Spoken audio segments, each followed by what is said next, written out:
आज का बाइबल का वचन संत पौलुस का तिमोथी के नाम पहला पत्र अध्याय 6 वचन 2 से 12 और आज का सुसमाचार संत लूकस के अनुसार अध्याय 8 वचन 1 से 3।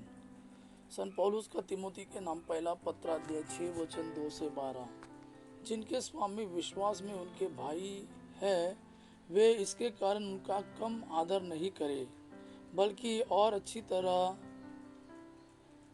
उनकी सेवा करें, क्योंकि जो लोग उनकी सेवा से लाभ उठाते हैं वे विश्वासी और प्रिय भाई हैं। तुम इन बातों की शिक्षा और उपदेश दिया करो।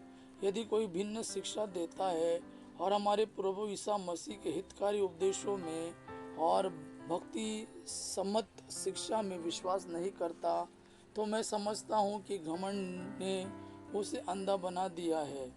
वह कुछ नहीं समझता और उसे वाद विवाद तथा निरर्थक शास्त्रार्थ करने का रोग हो गया है।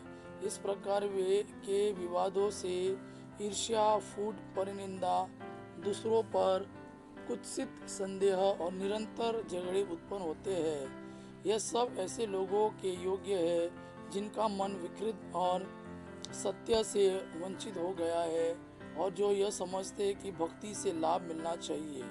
भक्ति से अवश्य बड़ा लाभ होता है, किंतु केवल उसी को जो अपनी धन संपत्ति से संतुष्ट रहता है। हम ना तो इस संसार में कुछ अपने साथ ले आए और न यहाँ से कुछ साथ ले जा सकते हैं। यदि हमारे पास भोजन वस्त्र है तो हमें इससे संतुष्ट रहना चाहिए। जो लोग धन बटोरना चाहते हैं वे प्रलोभन और फंदे में पड़ जाते हैं और ऐसी मूर्खतापूर्ण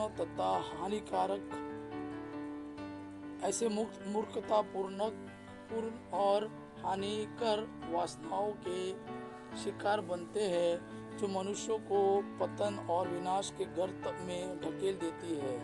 क्योंकि धन का लालच सभी बुराइयों की जड़ है। इसी लालच में पड़कर कई लोग विश्वास के मार्ग से भटक गए और उन्होंने बहुत सी यंत्रणाएं झेली। ईश्वर का सेवक होने के नाते तुम इन सब बातों से अलग रहकर धार्मिकता, भक्ति, विश्वास, प्रेम, धैर्य तथा विनम्रता की साधना करो। विश्वास के लिए निरंतर संघर्ष करते रहो और उस अनंत जीवन पर अधिकार प्राप्त करो जिसके लिए तुम बुलाए गए हो और जिसके विषय में तुमने बहुत से लोगों के सामने अपने विश्वास का उत्तम साक्ष्य दिया। आज का सुसमाचार संत लूकस के अनुसार अध्याय 8 वचन 1 से 3। इसके बाद ईसा नगर नगर और गांव गांव घूमकर उपदेश देते और ईश्वर के राज्य का सुसमाचार सुनाते रहे। 12 प्रेरित उनके साथ थे और कुछ नारियां भी, जो दुष्ट आत्माओं और रोगों से मुक्त की गई थी।